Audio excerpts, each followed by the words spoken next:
escutei recentemente de um coach que se chama Roberto Chaparro, que é chileno, que tem 3 coisas que definem um time ou uma equipe de alto desempenho. A primeira é que as pessoas gostam de trabalhar juntas. Ou seja, o clima é bacana, né? Eu vou para o trabalho porque eu gosto dos meus colegas de trabalho. Segundo, tem a ver, obviamente, com a entrega de resultado. A gente faz com que os nossos clientes ou stakeholders se sintam satisfeitos com a nossa entrega. E o terceiro é o senso de propósito ou objetivos comuns, ou seja, sabemos por que trabalhamos juntos, né? O que a gente quer alcançar juntos. E aí pode ser uma visão compartilhada, objetivos compartilhados, propósito compartilhado, né?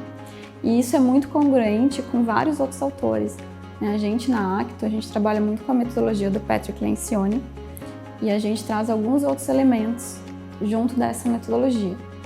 A base, de novo, propósito compartilhado, a gente já falou aqui de confiança, é uma outra dimensão super importante em equipes de alta performance. Se eu tenho confiança, é como se fosse uma escala, né? As pessoas sabem porque estão juntas, aí elas confiam umas nas outras, são capazes de admitir seus erros, de falar que não sabem, de pedir ajuda. E aí a gente tem a conversa franca, que é um outro elemento. Então, eu ser capaz de desafiar as ideias uns dos outros nas nossas reuniões. Eu ser capaz de dar feedback honesto para os meus colegas, inclusive para o meu chefe ou para a minha chefe.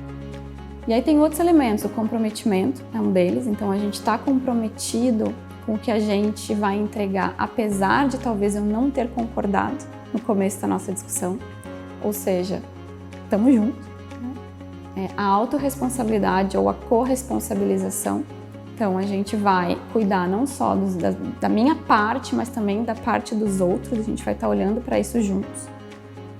E aí, o último elemento, né, dessa escala é a atenção aos resultados, mas principalmente a atenção àquilo que gera valor.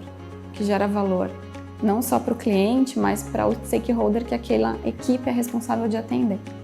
Então são esses os elementos de uma equipe de alto desempenho.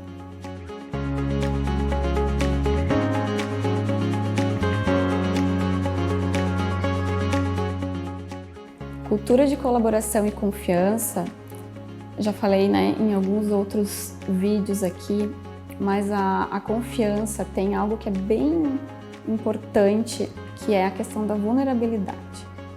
Então, ou seja, se as pessoas conhecem umas às outras numa equipe, e não é saber se a pessoa é casada, quantos anos ela tem, não, é saber o que importa para cada um dos meus colegas de time. Saber quais são os seus sonhos, as suas preocupações, por que essa pessoa escolheu estar aqui, o que está passando na vida dela ou dele. Então, a gente realmente se conhecer diante do que está atrás do meu crachá, né? Quem sou eu enquanto pessoa, enquanto ser humano. Isso é super importante para aumentar a confiança. Aumentando a confiança, é mais fácil de eu pedir ajuda, o que automaticamente aumenta a colaboração. Aumentando, né, o pedir ajuda, as pessoas começam a oferecer ajuda também, umas para as outras, e fica bacana fazer coisas juntas. Então, como eu falei um pouco antes, se eu gosto daquele ambiente, daquele time, eu vou querer trabalhar com aquelas pessoas. Vai ser mais fácil do que fazer sozinho.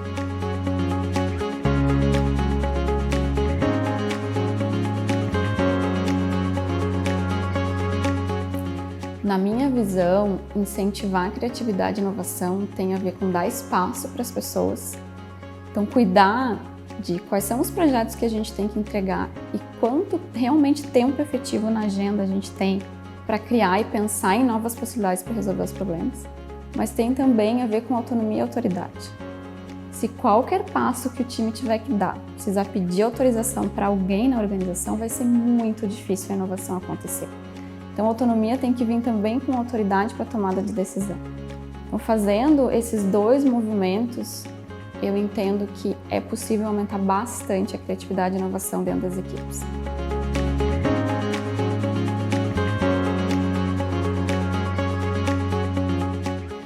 Como estratégia, eu entendo que precisa ter sim um esforço da liderança, né, e trazer parceiros para isso. Por quê? Uma equipe de alta performance não acontece muitas vezes naturalmente. Pode ser que sim, em alguns casos, né?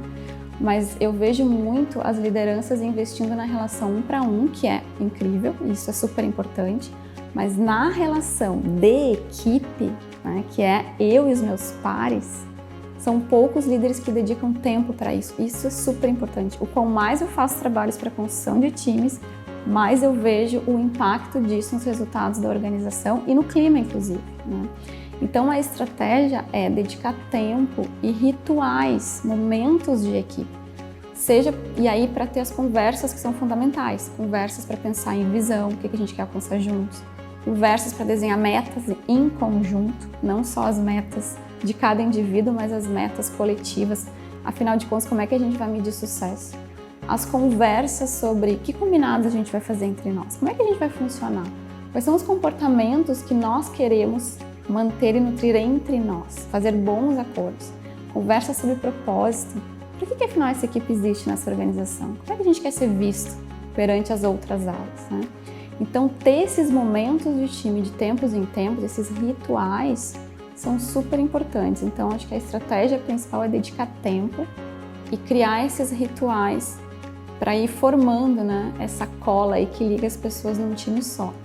É muito interessante ver que em algumas organizações as pessoas simplesmente estão abaixo de um mesmo departamento ou abaixo de uma mesma liderança, mas não se veem como equipe, porque nunca teve um esforço para isso, né?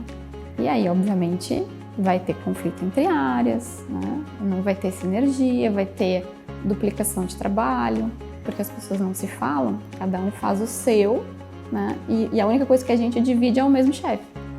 Então é super importante investir tempo para isso.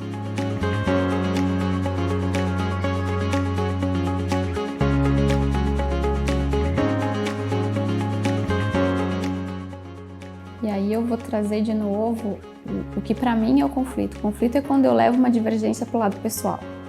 E aquilo fere o meu ego e a minha dignidade. E eu não dou conta de abrir mão da minha ideia para escutar a ideia do outro, tá? Então, o conflito, se chega neste nível, necessariamente precisa ter um mediador, porque as pessoas sozinhas não vão conseguir resolver.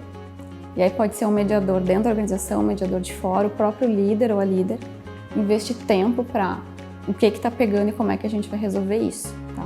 É muito difícil duas pessoas que estão nesse nível de conflito chegar a uma resolução sozinhas, a não ser que uma simplesmente ceda para o outro e aí a gente tem uma pessoa que vai ficar insatisfeita e a outra que vai sentir que ganhou a parada, né?